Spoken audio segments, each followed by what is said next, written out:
I would like to start sharing about challenges and opportunities that our families in Latin America have. But first, I would like to give you a big, huge, and warm greeting from our brothers and sisters and colleagues in Guatemala Bible Society. May God bless you all. You all are so beautiful, so valuable. So please receive this warm hug from our people in Guatemala. We love you so much.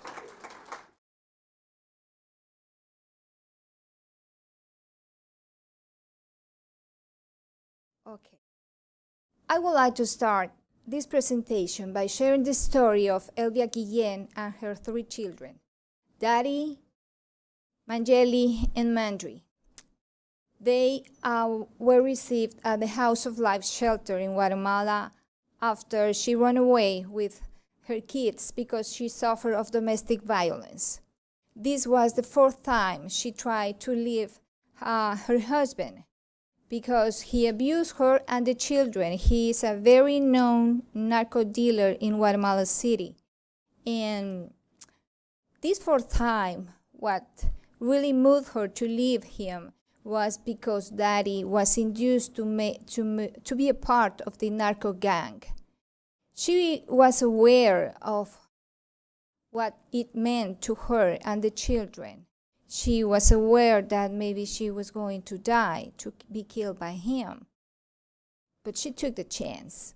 When she was at the shelter and I started talking to her, what I found was a very suffering woman. She was angry with me, with all the people, and with God. It was hard for me to talk with the kids about Jesus' love. Love was just a word for them, not a reality. But you know what? Sadly, Lesbia is just one of many, many women in Latin America suffering of domestic violence. In Guatemala,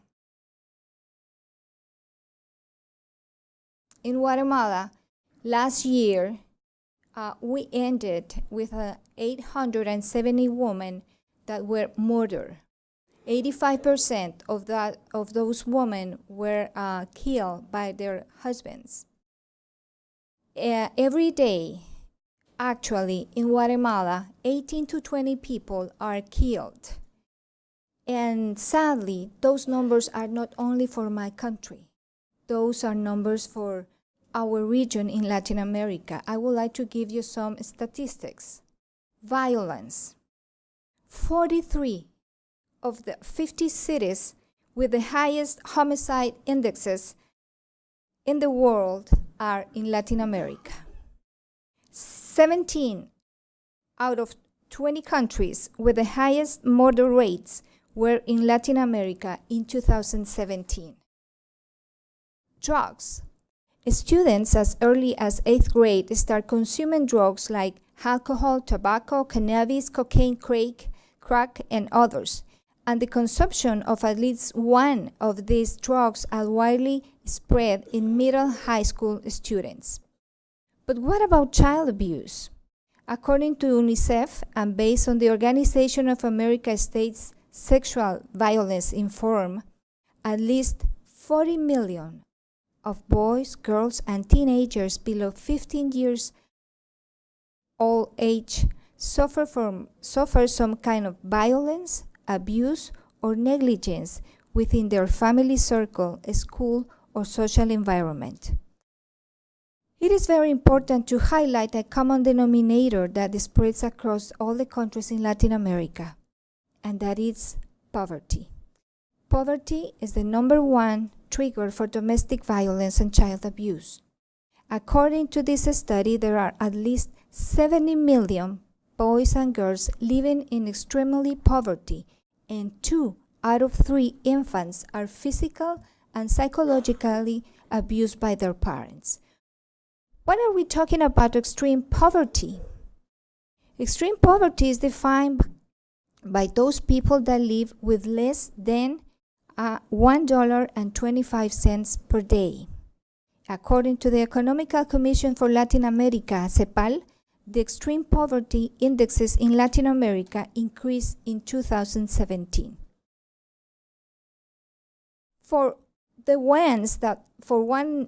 us that are in contact with these realities in our countries, we face the following challenges. Emotionally, we deal with people with very low self-esteem, highly enrooted fears, distrust, sense of guilty, inability to move forward, and very, very anger. This is the result of living in a highly traumatic environments that expose them to traumatic conditions. Sadly, most of the times these traumatic situations take place in their homes, with their spouses, or early in their childhood. Physical. Suffering people show physical injuries, broken bones, malnutrition, gastric and respiratory disease. They also show low cognitive levels and behavioral challenges to cope with their social environment. Economical. People that live in a hostile environment usually have low-level education, have no money, and lacks proper skills to get a job. They don't have the right tools to access a decent job to fulfill their basic needs in a proper way. Legal. In most Latin American countries, people living under these conditions have challenges to access the legal system because either they don't have the money to pay a proper lawyer, or they don't have their legal documents properly registered. But there is one more challenge that is very important. Spiritually, there is a very, very low involvement from local churches to provide support to this vulnerable population. Church leaders are not equipped, or they are not ready to receive people that suffer different kind of abuse or violence experience. They do not know how to deal with the people that are suffering. They feel uncomfortable, or maybe they are dealing with their own suffering. These people, the suffering people, can believe in a God that loves them when they have suffered physical abuse, psychological aggression, starved, and have been abused by those who were supposed to protect them and love them, maybe their parents, their spouses, or sometimes the spiritual leaders. However, even though the future or the present seems gray, those of us who are working with the trauma healing program, we have seen that there is an opportunity, a big opportunity to make a change, to make a difference. Not because of us, but because of Him that is interested in healing our people. Emotionally, it is important to recognize each unique and personal story. It is also important to teach them about the emotional process they are going through and provide them a safe environment to express their pain and other feelings, to talk about what happened to them, the people that hurt them, express their fears, express their anger. Is a way to let them be free of those feelings and also be able to forgive and restore broken relationships when possible. Spiritual, and this is also very important in the opportunities. Through different sessions, they are exposed to more than 322 verses that introduce them to a God that cares about their pain, recognizes their tears, and walks next to them in the restoration process. When teaching about forgiveness, traumatized people have the huge opportunity to find peace by taking their pain to the cross and forgive, understanding that only through the process of forgiving they will find peace and move forward. The church has a relevant role in the healing process of people that have suffered traumatized experience.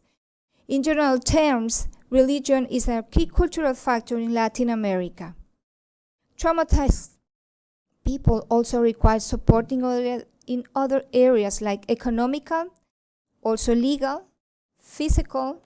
We need nutrition, we need health, we need education. I would like to show you a new beginning for the family of Elvia. Today, Elvia has 2 jobs, a full-time job taking care of a family in the domestic services. She is also the night monitor of the shelter that received her and her kids 12 months ago. Elvia is not only working to provide economic support for her family, but she's also supporting other abused women. She's telling them there is an opportunity. She is sharing her story, not with sadness, but with hope, that it's a different story. Elvia and her family had the opportunity to attend trauma healing program of the House of Life shelter. Through this workshop, they were able to heal their wounds, physical and emotionally, forgive those people that hurt them, and very important, very, very important, they knew a God that loves them and provides them new opportunity in their lives. Today, Elvia is a woman that leads her family from a heart that is healed and in peace. I would like to share with you how trauma healing program has impacted the lives of many people in Guatemala. The program was introduced in 2015, and since that time, we have developed more than 100 healing groups, reaching over 2,000 people. We have also been able to help in national disasters like the mudslide in El Cambrai community in 2016, where more than 600 people died. We provided support to the parents of 56 girls that were at the Virgen de la Asunción safe home, where sadly 41 girls died in a terrible fire. Last year, we were part of the emergency team that supported the families of over 2,000 people that died during the fire volcano eruption. In all these interventions, the trauma healing facilitators, coordinated by the Guatemalan Bible Society and local churches, that is more important, were present not only during the emergency, but through recovery process after the disasters. The surviving families were not left alone, but supported by our facilitators that created the right environment to allow them to express their pain and leave their sorrow, as well as feeling that the local church did care about them. We recognize Latin America, it's a very, very high-risk region with a lot of challenge. But that's why we receive a big hug from our families in our Latin America region. We all are doing a difference. We are making a difference because there is hope for our region. We are not called to live under a curse or sin or sadness or brokenness hearts. We are called to live in peace, with hope, with a smile, with happy children. Thank you for making this possible for our region. Receive a big thank you for all our family that really appreciate what you are doing.